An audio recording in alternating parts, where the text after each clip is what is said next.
So there was a Kickstarter campaign for an author, local author, who's writing a book about girls' sports and this fight to protect girls' sports and to protect girls' spaces. Her name is Arwen Becker. And I know Arwen. We know Arwen because she's been at some of the Let's Go Washington events. She's been a very vocal proponent of keeping biological boys out of girls' sports. And she's written a series of books. And the latest one she was getting started writing is called She Handled It, Adversity. And it is going to tell the stories of female athletes who, have had prizes and races and meets stolen from them because they've had to compete against biological boys. So she's raising money, $7,000 or so. And then all of a sudden she finds out that Kickstarter suspended her campaign, which, I wonder what Kickstarter found wrong with it. Arwen was nice enough to join us on the show today to discuss what happened.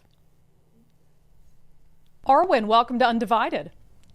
Thank you so much for having me. Yeah, so we've been together at a couple of the Let's Go Washington events for the initiative to protect girls' sports. Why is this an issue that you've gotten involved in? Well, because my alma mater, the University of Washington, where I played volleyball, was the first Division I school in 2023 December to offer a male player a women's scholarship. So that's when it finally came and it hit home for me because that was the team I played on. Yeah, just insane. I mean, had you been playing at a time when they were going to allow a biological male to play? I mean, how would you have handled that?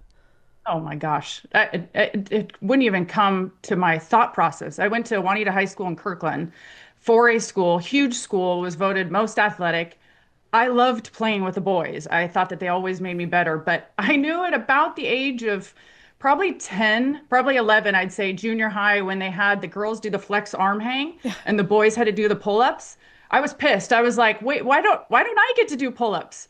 Because that's where they started to show the differentiation between what boys were capable of and what girls were capable of. And so I knew that from a very young age, starting out competitive swimming at 6, that boys and girls were different. But I could not imagine what these girls, these young women are having to deal with now. Just couldn't even come on my radar. It's insane. So tell me about the concept behind the book that you're working on, She Handled It.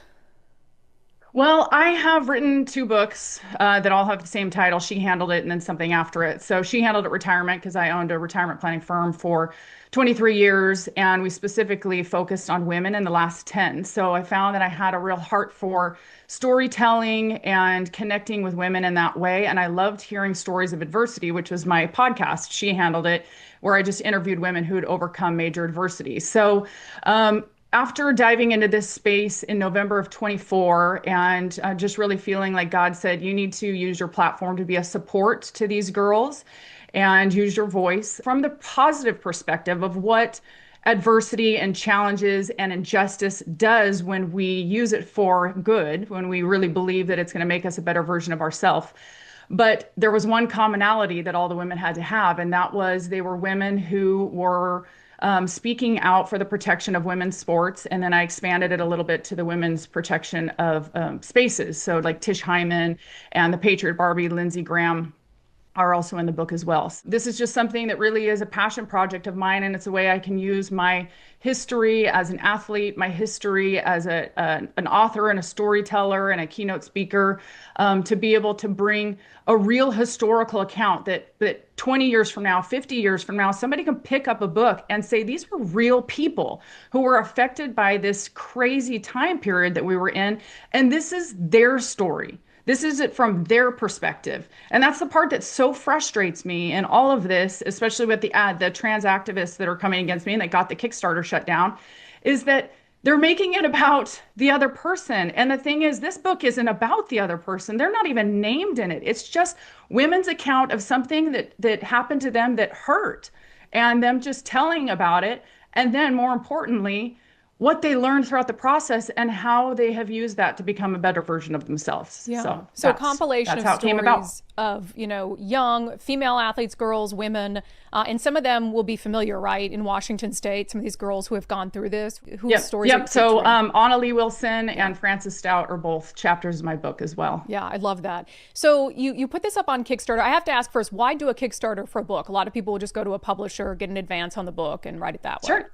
Well, a publisher is going to take 2 years. So I didn't want to be looking at 2028 in order to do it. So I wanted to be able to do it sooner. And a traditional you just, it's not going to go that way. So you can go hybrid publishing, which does mean if you want something that's a lot more like a traditional publisher, you have to come to the table with money because they're saying, we'll give you all the stuff that a traditional publisher will offer you, but you have to pay for it. But this one, I wanted to do it differently. I really wanted to be able to utilize it in a way where the proceeds can benefit this continued fight through Champion Women and Icons and the Courage Wins Award with XXXY. And so just putting it up and then throwing it onto Amazon or something like that really isn't going to be able to get the reach that I want it to be able to have. So that's why I did it. Yeah, so you were able to, on Kickstarter, raise about $8,000 before this thing got suspended a couple days ago. Have you been given a reason from Kickstarter why they suspended the fundraising?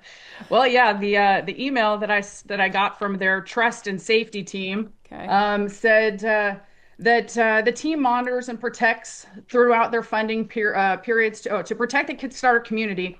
We review and we received from the members of the community. So projects are suspended when we find out that there's strong evidence that they are violating the letter of the spirit from Kickstarter's rules.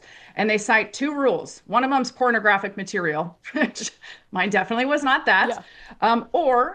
And number two, which is of course what it is, they considered it hateful or offensive content that fails to meet Kickstarter's spirit of inclusivity Crazy. by promoting discrimination, bigotry, or intolerance towards marginalized groups. Wow. Does the book do that? I mean, does the book take aim at these trans athletes? No, no, it doesn't. It's truly the perspective of the woman who is saying, hey, I showed up like Anna Lee Wilson. I came to an event and I was expecting to run and I was running a really great race. And then all of a sudden I was getting smoked by this unknown person and I didn't know why. And here now I'm standing on the podium in second place, disappointed. And I'm finding out why people are whispering and snickering out in the crowd is that it was a boy who beat me and how that felt. Yeah. And so it's from her perspective of being able to just recount the experience and how it affected her on a human level. But again, more importantly, the stuff that she went through. I mean, that's the thing, a hero's journey. It has to have some heartbreak and some backlash. And obviously, you know Annalie very well. Hers has come with significant backlash for a 16-year-old to deal with Antifa threats and all the things that her family has endured to just go and public speak on her own experience. But it ends up with the important part, which is what did she learn about herself in that process? Where did her courage come from? What would she tell her younger self if she was able to sit down with her and give her a little bit of advice? And that's what every single one of these stories are. It's just their own perspective of what they went through, a biography about a moment in time that affected them personally. Yeah, it's insane that girls can't even stand up for themselves. They can't even tell their own story without being considered hateful bigots. And it's just so indicative of this entire, even we have the initiative, obviously, to protect girls' sports that will be voted on in November. And the sort of hate and vitriol targeted at people who are supporting that by this other side is wild.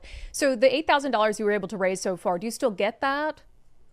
Nope. So what happened with Kickstarters when they determined that it was violating their community standards, they just shut it down and completely suspend the campaign. It's done. There wasn't an open door like I can give my side or, because I can kind of deduce where they may have pulled some things from. I think they thought I was actually somebody else by some of the hateful messages I was getting and things that they were saying. I'm like, that's not me. That's somebody in my book that posts a lot online.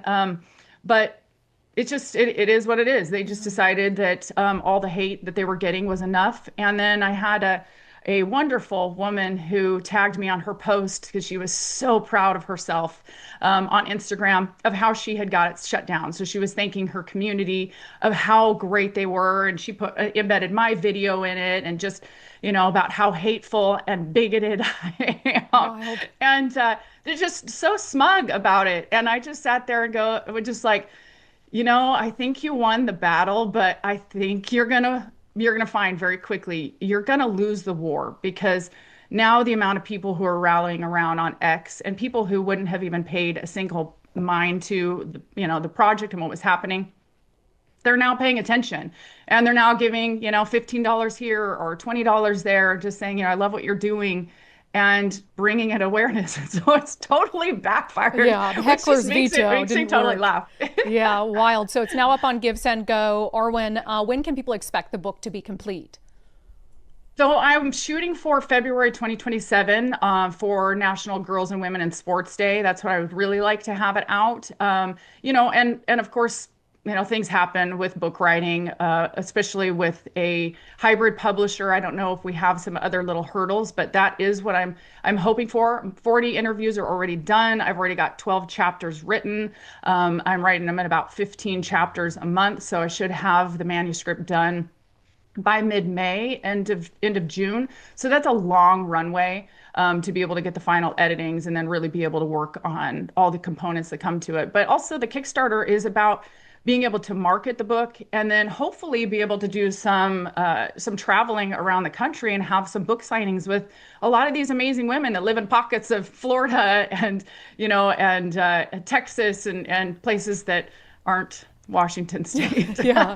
Well, I know you'll handle it, Arwen. Thank you so much. And I'm sorry this happened, but I think it'll end up being a good thing for the movement and for the book. Yes. They can't just silence Well, us thank you so anymore, much for all your support, Brandi. I really, really appreciate it. Yes, that's Arwen Becker writing a book about called "She Handled It: Adversity," about girls trying to protect sports and their spaces. And Kickstarter decided that was just too controversial to raise money to write a book like that. So she now has a Give, Send, Go up. So you can search for it. It's called Funding. She Handled It Adversity book. And she has to raise the money all over again. Because as she explained, the way that Kickstarter works is it's sort of funding ahead of time. And so it's not like, she can take the money that she already raised on Kickstarter or anything like that. So she's got to start over from nothing. Absolutely insane. Don't use Kickstarter. Don't use Kickstarter. I think GoFundMe is also one of the bad ones, notorious ones, right? Just use Give, Send, Go. They'll let you do anything like that. All right.